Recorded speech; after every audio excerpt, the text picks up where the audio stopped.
Hello, I'm very happy to welcome today a very beautiful lady. And before I start introducing that beautiful lady, I want to say that I want to wish to the country that I love, Kazakhstan, and to all people who live in Kazakhstan, I want to wish to overcome the difficult times, to save their lives, to be alive, to stay in the safe place, and as much as possible to be able to overcome the difficult times. It is a great people, great country. All countries in the world are great, but this is the country I want to send my love together with the person who is next to me, but who is in Germany, but looks like she's very close to me. Her name is Kirstine Fratz. That is a very beautiful entrepreneur who is doing something unique. She has one concept, Zeitgeist, spirit of time, something very unusual to us, something I've never heard about that, but she's expert number one in the world about that. Kirstine, warm welcome to you. Thank you so much for having me here. It's my honor to be a part of your show. Thank you very much for inviting me. Thank you so much. Dear Kirstine, tell us please about your concept. What is that about? What is that spirit of time? It's very unusual. What are you doing? Well, maybe I start from scratch, how I came across the whole subject in the first place. Because when I was little, I just realized that people are changing their opinions about what's going on in the world all the time. And I was wondering how it comes that one day they believe that this is the right thing to believe and to think. And just a couple of years later, they start to think about something totally different about the same subject. And I was wondering, what is turning their mind around so they change their opinion about so many subjects? And I had an incident in my neighborhood. I had a friend and her mother, she dared to have a younger lover. And so the whole neighborhood just gossiped like crazy. How dare she? How could she? What about the husband here and there? But I realized that this woman was just in bloom. I never saw her so radiant, so beautiful, and so alive. And I was wondering if I'm the only one who see that, and the rest of them are just telling her how wrong she is. A couple of years later, the leading ladies in Hollywood, like Sharon Stone, Demi Moore, and all those people, started to have younger lovers. And everybody thought this is a great thing. All of a sudden in the magazines, people said, oh, wow, this is cool. This is how women should be these days. And the women who were judging the mother of my friend for having a younger lover start to have a younger lover themselves for the matter of social status. And so I said to me, how could that be? How can we change our minds so easily? And so I studied cultural science to see how many different cultures are approaching the same idea of life in a totally different way. And then I understood that there are 1,000 and million ways to approach what we think about values, moral, ethic, work, education, gender, and all of that. And after studying cultural science, I went into the trend forecast business. And I understood there's so much going on, especially in Northern Europe. Trends are moving very, very fast. And I saw my culture constantly evolving and developing. But after a certain time, I asked myself, what is the driven force behind trends? What truly is pushing our belief system to the edge, so it's tipping and is coming into something else? And then I thought, there is an amazing spirit working behind trends, and it's the spirit of time. And that is a force which is so powerful and so creative because it can transform cultures into something completely different. And if you look into history, it always did. So I was wondering, what is the drive? What is the passion of the spirit of time? And I understood that as every living being on this earth, we have an urge to feel whole. That's why we make revolutions. That's why we buy new stuff. That's why women want a new dress. That's why men want a new car. That's why we bring our children to a different kind of kindergarten, because they have a new approach in education. You know, that's why we go on holiday. That's why we do so many things, because we feel the need to do something or change something in our lives to get closer to the feeling of wholeness. And that's why we get divorced. And that's why we have a lover, because something is missing in our life. And we try to contain this back by doing something that we believe we get the feeling of wholeness back. Because when we live in a cultural system, it doesn't matter how specific, how clever, and how intelligent that system is, or how long you can look for tradition in that system, there's something missing to be whole. Because no matter how good You you are. create a culture, there's always something missing for the participants to feel whole. Maybe it's too much community. Maybe it's too much individualism. Maybe it's too much repressing minorities. Whatever it is, it comes to a point where those people who are lacking the access to wholeness are changing the society by bringing some new into the world. And this is what I understand is the drive. Christine, the spirit of time. So you believe, Christine, that whatever we are looking for, like this woman, by the way, your neighbor who had a young lover, she is still with him, they're together, or it was just a short period that she made it as a revolution? Oh, it's a long time that I was a teenager. So no, they're not together anymore, but it was a big love and they stayed together for 10 years. What in my belief system, is a success. So in your belief system, you think if you fell in love with somebody and you feel happy, you should go for that. It doesn't mean that you were married or not married. Just go for that and be risky. Or it's not like that. No, I don't say that. But I say if somebody feels the urge to be with someone else outside of the marriage, it is nothing to be doomed and gloomed. I don't say you have to run of it, but it's a symptom that you don't feel whole where you are. And it's very easy from the outside to judge that this is wrong and this is not moral and this is very, very, very bad to do. But first of all, you must understand the longing, because the longing tells you how the current situation is not making you feel whole. And this is where you look for. If it's the lover, or it's too much food, or it's a week of Netflix, or it's working out like crazy, it's always telling you that you are just trying to get whole. And what I try to teach people is to stop judging and try to understand what's going on, because then they can be creative to understand where that person, their personal life, or a society in the cultural development is heading for to feel whole and go into a healing process. It's very unusual, Christine, that you are being from Germany, taking such philosophical topics, such deep topics, such very cultural topics as well. And you're doing it not in exactly German way. I will say you combine a lot of Eastern way as well. I think that is interesting. I think by the spirit of time today, we are very much influenced by the Eastern way here, aren't we?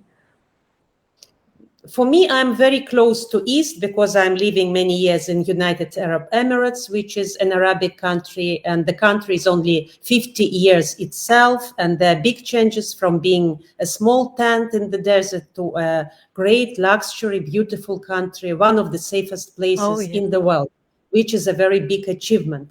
As a result of this Z-gaze study, what you will recommend to people who are still didn't find this, as you say, wholeness, and they are taking drugs or drinking too much beer or changing their lovers, or on the contrary, they're staying alone because they're afraid to approach somebody, they're afraid to make mistake?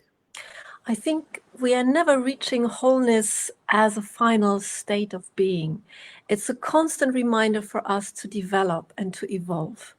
I think wholeness also in your personal life and as a culture, you always can thrive. You can always go into an evolutionary process, but you will never find a moment where you think, now everything's perfect. You can tell with your own personal life when you wake up in the morning.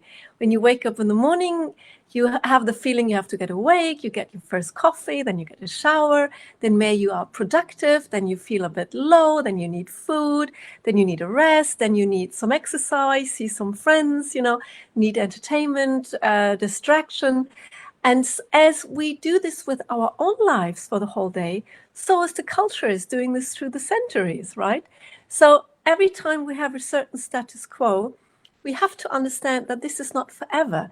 I know this is very hard to understand, especially for people who are very traditional and believe that a certain cultural way of living should remain forever. But what you do there, you're missing out on inspiration, and also you're missing out on liveliness.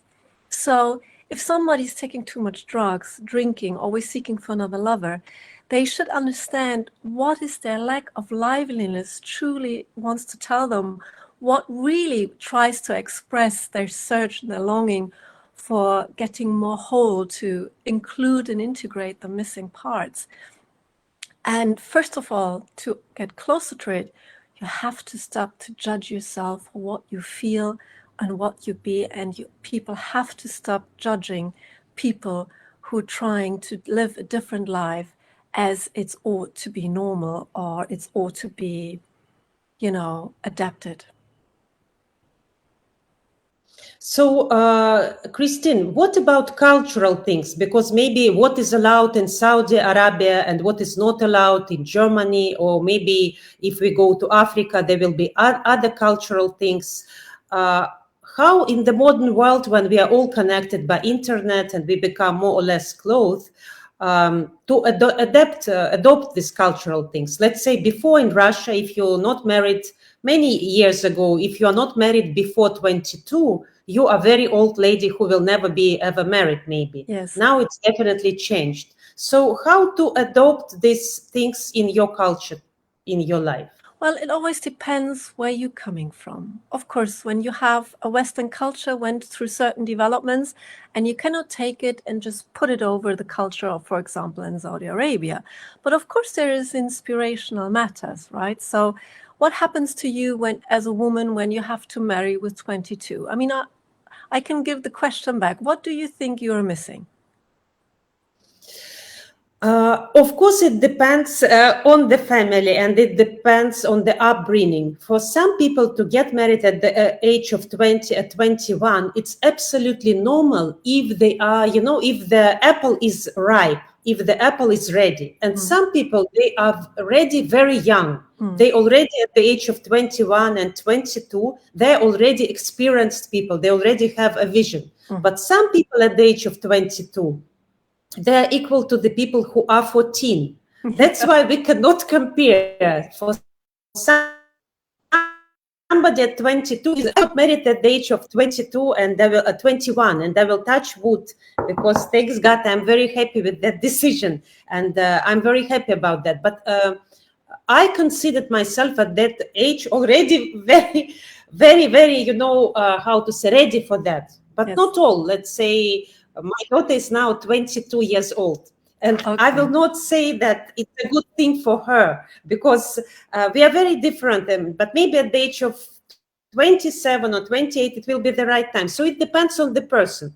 But of course, if you get married at the age of 16 or 17, you will miss a lot of experience, and maybe you will not be ready. But as well, I know people who are at the age of 40, they're saying, Olga, we are not ready yet.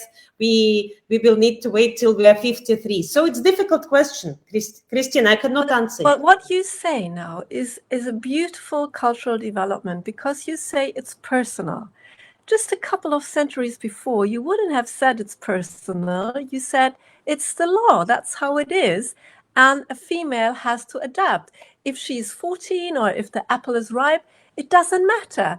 This is how it should be. And that you now telling me that this is personal and individual is already cultural evolution, because you would have a different opinion 100 years ago about the subject. And so you give much more freedom to the personal decision. And on that, this is a very interesting topic, because a lot of people are very opinionated about that topic.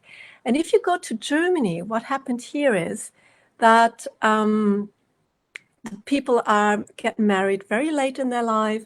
The women get very late children in their life. And here in Germany, they said, oh my God, we don't have enough children. What about paying the rent for the elders? They saw the system breakdown. Shortly they saw the end is near because females didn't get married and have children very, very late. But if you're looking closer to the zeitgeist dynamic, is what you see is while this development was running, we had a different dynamic within the marriage. First of all, the man had all the power. Now, through the spirit of time development, we have changed laws. Women have more rights, even when they get married. And the dynamic between the partners have changed within the marriage. It's more equal. The female is more allowed to evolve, to develop their own lives within the marriage, and all of that. And what happens through this development, which was only possible because females married much later, was that now young women have the feeling that they don't have to sacrifice to become mothers and marry. And in Germany, there is a very, very subtle trend now that young women get their babies by the age of 23, 24, and they stay with the father, maybe they marry or not, because they believe that that is not the end of their life anymore, that when they become mothers and partners, they still can run a business, they still can be independent, they still can evolve their personal life, and they appreciated becoming young mothers because they don't have the mindset anymore that their personal life or their individual life will stop. And this is what you don't see. When you see something is changing, okay, women don't marry that young anymore, women don't get children that young anymore, oh, the end is near. What you see, that there is a refreshing development going on to resurrect and to bring back to life the whole idea of having a family and a marriage. And 20 years later, you see that young women feel freed from the repression and start to do it all over again in a completely new setting of cultural development. And that is the magic, and that is the beauty of Spirit of Time. And my clients, they come to me when they have very difficult questions on how truly cultural evolution is evolving. And I help them to detect, I help them to perceive, and I help them to create with that knowledge their future business and their future communication and their future marketing, understanding what truly are the new promises for a successful life and not getting stuck in the so-called reasonable idea how things should be. Kirstine, I think you're doing something very revolutionary, something refreshing, definitely something absolutely new, and old and new at the same time. Because on the one hand, it's kind of everybody understands that, but on the other hand, it's a kind of very revolutionary thing. What you will, as my last question, final question, what you will recommend to people who are hidden heroes, who have a lot of potential, but somehow they're hiding from the be in front. They're hiding to be on stage. They want to be somewhere behind. Yes, I do understand them because I'm not a very exposed person myself. So there is a huge pressure to show yourself, to be out in social media. If you are a hidden hero and you have a huge potential for example, being a spirit maker, so bringing the new spirit into life, I would recommend that they are trying to collect a team helping them to become visible. What I truly believe is that a hidden hero, if they have gathered and captured something amazing, and they're not the type of person who go on stage and say, hey, I'm so amazing, look at me. Try to find people to help you to make the world understand. Create a team around you so you've been heard. Because I think this is very important, because we have much attention on the people who are very, very loud. And we need to create more channels to listen to the people who are not very loud, but have a huge impact on a healthy future.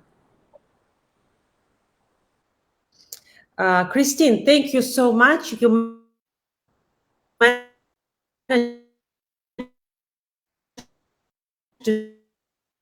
talk in a beautiful. Thank you so much for being with us. I really Thank you very appreciate much it. for It asking me. was big pleasure to talk